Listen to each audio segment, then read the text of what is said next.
one crab, what's green, eats flies, loves to hop, and is a collection of Nintendo news delivered to you on a weekly basis. It's the Nintendo News Roundup. And a frog. Last week saw Nintendo posting the summer 2020 edition of their Indie World presentations. It's very nice to see that these have not been impacted by all the delays and things, because these are always a pleasure. The presentation naturally revealed a great number of games, but personal highlights, if you ask me. Hypnospace Outlaw looked super weird and cool. Garden Story is a game that I want to live in. Subnautica looks really cool, like it's always looked cool, but I think I'd just rather play it on PlayStation, get the pretty graphics and stuff. Takeshi and Hiroshi looks very, very adorable. I love the unique concept and also the stop motion style in the cutscenes. Very, very nice. Raji and Ancient Epic looks really cool.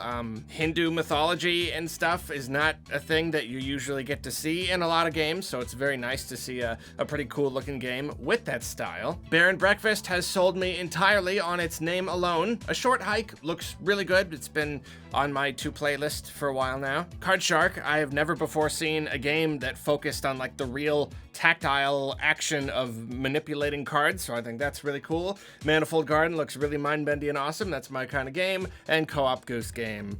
What can I possibly say? So Indie World was delightful in its own right, though it does bring up a pretty interesting thingy. To my knowledge, these indie presentations are basically always followed by an official Nintendo Direct not long after. It's becoming something of a tradition at this point, and so this and other rumors have been swirling about a Direct in September. I'm skeptical. I think things are probably different this time. I would say maybe it was possible if they didn't keep revealing stuff outside of Directs, because like, why would they reveal Pikmin and then why would they save it for the Direct? And then, I don't know. It's very much possible. Obviously, we still don't even know what the rest of the year really looks like beyond Pikmin 3, and it's hard to believe that they won't have some sort of holiday title. Obviously, we always come back to the Mario 35th anniversary idea. The 35th anniversary is coming up, so I think there's a fine chance that we will get a Direct just for some sort of remaster collection or whatever they're going to end up doing for the big anniversary, if they do end up doing something. But there are other things pointing to them doing something. Soon after Mario's anniversary next month, Nintendo is going to host a management briefing session. Presumably this means that Nintendo's upper management is going to be getting together to discuss something. I'm sure they have regular meetings all the time, but this is a little unusual because it looks like it's just kind of an isolated meeting, perhaps being called for some specific reason, and it is happening pretty soon after the anniversary date. So when you look at this, all this together, the indie world and this and the other rumors and everything, it's sort of painting a picture of at least something, even if not a full Nintendo Direct, of something being announced pretty soon, probably in September. What will the meeting be about? Will there be a Direct? Is the Mario Remasters thing real? I don't know, but I guess we'll just have to wait and see. How many times can I do that joke? Second time in a row, right? I think. I should probably not. I should probably just play it safe and not. So if you remember, Nintendo created two very crazily iconic and legendary series very, very close to each other. So the Zelda series is also approaching its 35th anniversary. Perhaps in anticipation of that, Nintendo has filed a great number of Zelda-related trademarks. It is yet another one of those things where they file so many for so many different types of products that there's no actual way to know which of those may or may not be a thing. But I'm hoping that they do something. That would be cool. You know, merchandise, maybe some Zelda re-releases, perhaps. Maybe those ones that you did and you put on the Wii U and you haven't brought to Switch, and please bring them to Switch now. Speaking of that kind of thing, for quite a long time now, we've been hearing rumors. They've just kind of been naturally circulating about Skyward Sword coming to the Switch, being remastered. I do think for a while those were just kind of expected, but we've started to get a few more semi-concrete things. There was a listing on Amazon, of all things, for a Skyward Sword on the Switch. Obviously, it had, you know, placeholder date and all that stuff, and when everyone started talking about it, it was taken down. Yada, yada, yada. These don't necessarily lead to something, though I would not be surprised if this was true. Because there are a lot of Wii games that'll be a little bit trickier to get onto the Switch because they use the IR sensor. Skyward Sword did not. To my knowledge, it just used the gyro, so you never had to aim exactly at the screen. You just had to like sort of move the remote around. It used the Wii Motion Plus. So I believe they could bring it over to the Switch pretty darn easily, although there's still a problem. Handheld mode. I can't imagine a really intuitive way to map the motion controls to a regular controller without just getting rid of them entirely, and then that would be a weird thing. So I'm kind of iffy on that. They haven't generally made a lot of stuff that you can or can't play one way or the other, so I'm not really sure. Just have to wait and see. See? No joke. I just said it. Just said the words. Once again, in similar news, WT&T, a French retailer, has a listing for a Breath of the Wild 2 Collector's Edition. This is also devoid of any sort of real information or anything, and it's just kind of, I don't know, it's just kind of a thing. I guess it's not even really that worth talking about, because like, yeah, there'll probably be a collector's edition.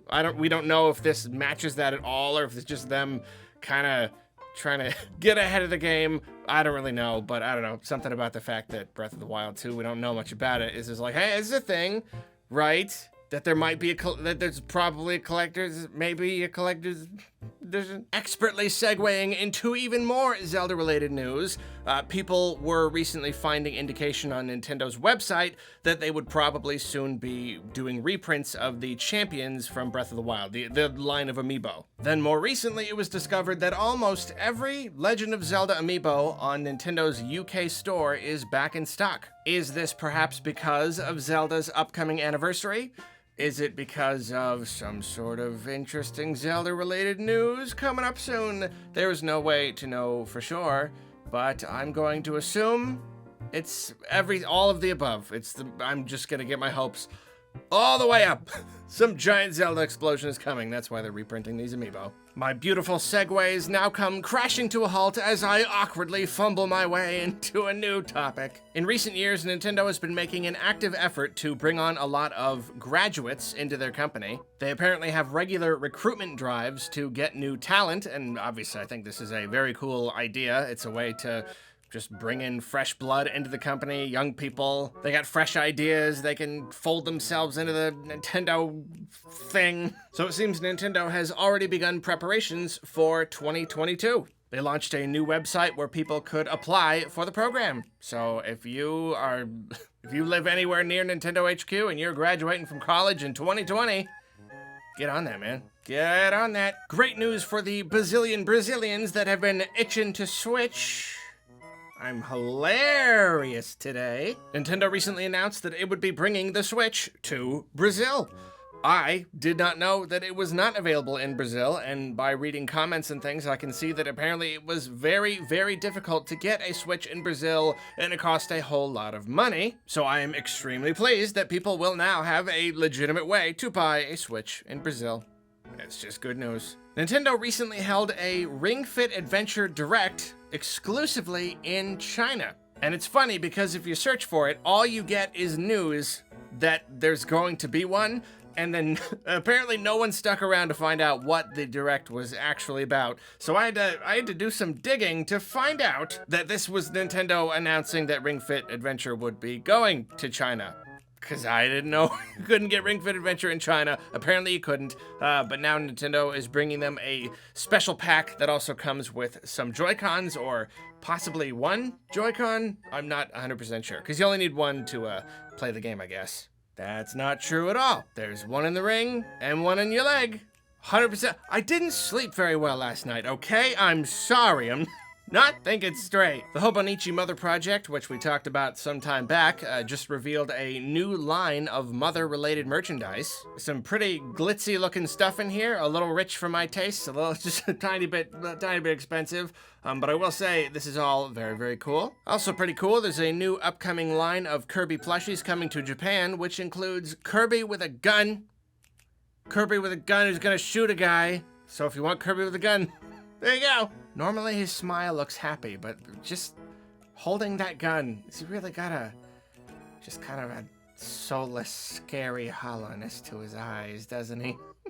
Then to even more awkwardly stumble backward into a topic that I already left. In honor of Mario's 35th anniversary, Nintendo is teaming up with a German glue manufacturer to bring us Mario glue and adhesive products such as tape, glue sticks, just like glue, like sticky glue and tape and stuff with Mario on it.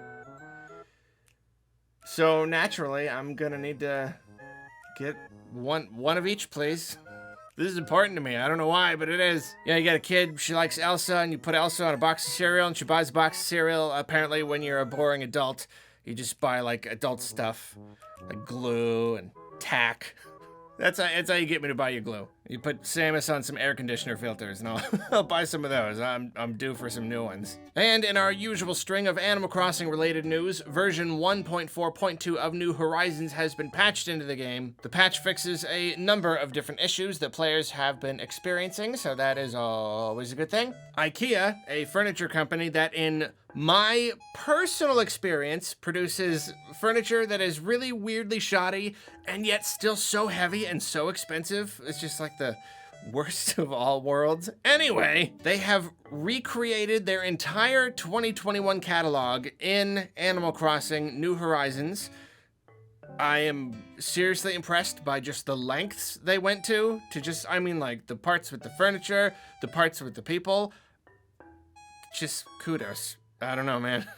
Whose job was this and why? How much did they get paid? That's what I really want to know. Finally, you may remember Audrey, the 89-year-old grandmother who racked up thousands of hours in New Leaf. There was a series of videos that were all just delightful. Well, some time back she was gifted with a Switch and a copy of New Horizons, and the time has finally come. We can now see her island. Video link is down in the description below, but only go watch it if, you know, you like nice things that make you happy. Well, that is it for this edition of the Nintendo News Roundup. It has been an exciting journey, and I thank you for joining me on it, and I will see you for another just monumentally exciting, epic adventure next week.